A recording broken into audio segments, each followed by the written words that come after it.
Bonjour à tous, c'est Bumblebee, votre rock animateur. Aujourd'hui, je vous présente le jeu Magic Maze. Dans ce jeu coopératif, vous allez incarner un groupe d'aventuriers qui doit dérober tout l'équipement nécessaire à leur prochaine quête. Ils sont mis d'accord pour commettre simultanément ce larcin au centre commercial Magic Maze. Attention aux vigiles, soyez silencieux. Vous allez devoir mettre la main sur le butin et déguerpir avant la fin du temps imparti pour échapper aux gardes. Pour jouer, il y a plusieurs scénarios possibles. On en choisit un et on suit les indications. Pour commencer, on pose la tuile numéro 1 au centre de la table. On pose les 4 pions héros au hasard au centre de la tuile. On distribue une carte action à chaque joueur. On les pose visibles par tous et dans la même direction que la tuile de départ. La personne qui a la carte action avec la loupe récupère les cartes exploration. On pose à l'écart la tuile vol et les pions hors service.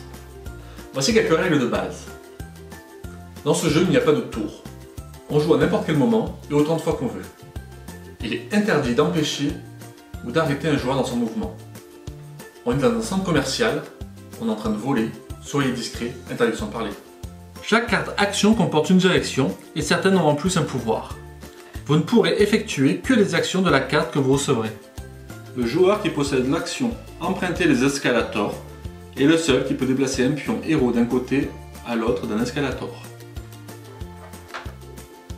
Un pion héros ne peut jamais s'arrêter sur un escalator. Le joueur qui possède l'action utiliser un vortex est le seul qui peut déplacer n'importe quel pion héros où qu'il se trouve vers une case vortex de sa couleur. C'est une façon très rapide de parcourir de longues distances. Le joueur qui possède l'action explorer a la responsabilité d'ajouter de nouvelles tuiles au plateau. Il ne peut le faire que lorsqu'un pion héros se trouve dans la case exploration de sa couleur qui mène vers une zone inexploitée.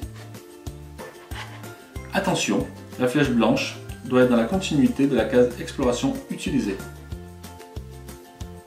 Chaque fois qu'un pion héros est déplacé sur une case sablier non encore utilisée, vous devez retourner immédiatement le sablier, peu importe si cela vous donne plus ou moins de temps. Après quoi, on y place un jeton hors service. Il est interdit de parler, de pointer quelque chose, de faire des signes ou d'émettre des sons. Le seul moyen de communication autorisé sont regarder fixement un autre joueur avec insistance, prendre le pion, faire quelque chose et le placer devant un joueur pour lui signifier que c'est à lui d'agir. On démarre le sablier et on explore le centre commercial. On fait avancer chaque pion jusqu'à la case objet de sa couleur. Chaque tuile d'exploration est tirée au hasard, ce qui rend chaque expérience de jeu unique. Quand les 4 héros sont sur leur case objet en même temps, ils volent l'objet. La tuile vole est retournée, l'alarme est déclenchée, ils doivent déguerpir rapidement vers la sortie. Quand un pion héros arrive sur la case sortie, il est retiré du plateau. Si les 4 héros ont quitté le plateau, c'est la victoire. Par contre, si le sablier finit de s'écouler à n'importe quel moment de la partie, c'est la défaite. C'est un jeu de plateau coopératif à durée de vie illimitée.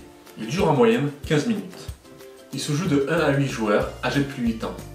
Il est édité par Sit-Down, créé par Caspar Lap et illustré par Guillaume. Merci à tous d'avoir regardé cette vidéo. N'hésitez pas à vous abonner à ma chaîne YouTube. Vous pouvez tester ce jeu en WAC Animation et me suivre sur Instagram, Twitter et Facebook. Les liens sont dans la description de la vidéo.